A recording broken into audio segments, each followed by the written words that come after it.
Let me know if there's no audio.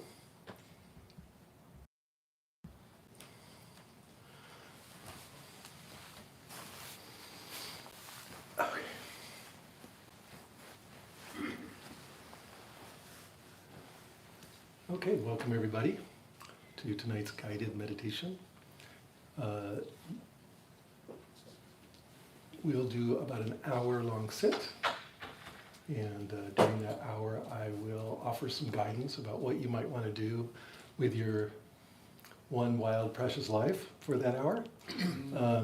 You could follow that if you wish, and if you don't, then go ahead and do whatever meditation practice you want to do. Okay?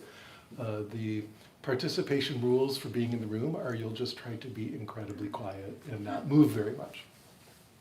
But what you do in the privacy of your own mind is up to you. Other than that, after we finish the meditation, I'll probably blather for a while and then open up the floor to see what questions or responses or experiences you'd like to talk about with the group. And then after that, we'll end with a short guided meditation. So that's that. Any questions before we begin? Okay. What I'd like to start out with is just a little tiny bit of movement together, staying on your cushion and of course adjusting movement to work for you. Let's just take some deep breaths and stretch way up.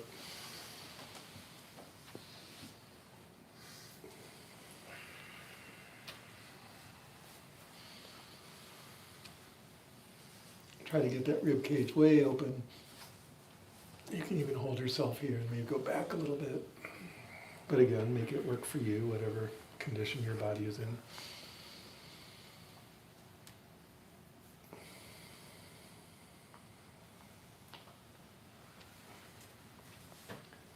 Okay, and then to the side, same thing. Get that side of your body nice and open. Feel how good that feels as those ribs open up. You can even breathe here for a minute. And then back the other way.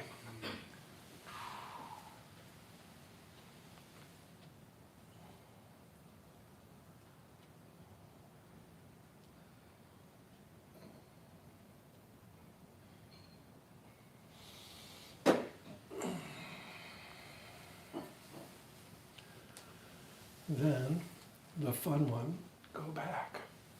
Again, adjust to your conditions.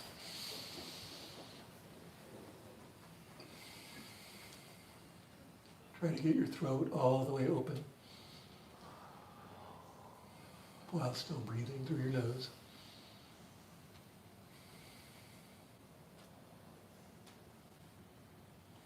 Okay. And then all the way down this way. Some people like to kind of do the I'm gazing at you one with your hands on your palms, but you can also go way down like this. Or stretch out your arms and be on the tips of your fingers, whatever works for you, but notice you get a nice lower back stretch there.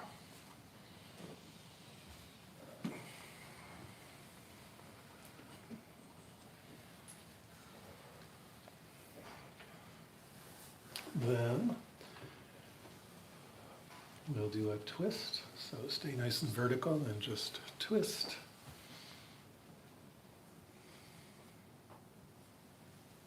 And then go the other way.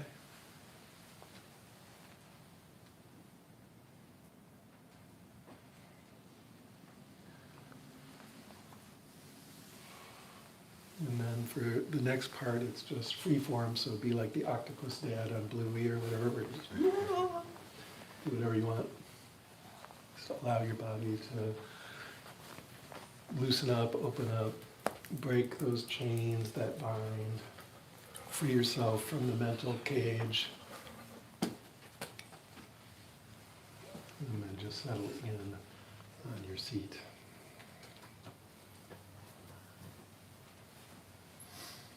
That feels better.